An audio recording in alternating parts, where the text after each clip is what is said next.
Почитувани, наместо да ги осуди скандалозните изјави на Иванка Василевска од извршниот комитет на ВМРО ДПМН, Христијан Мицкоски ги брани таквите антидржавни, антизападни и антимакедонски ставови.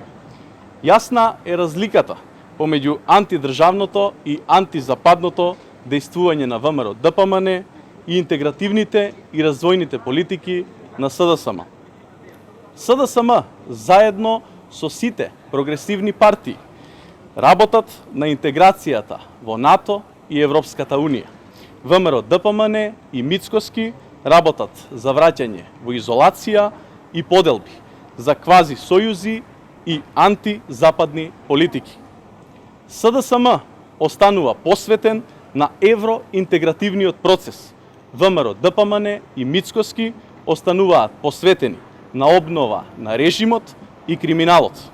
Со таквата понуда, Мицкоски ќе доживее нов пораз на изборите на 12 април.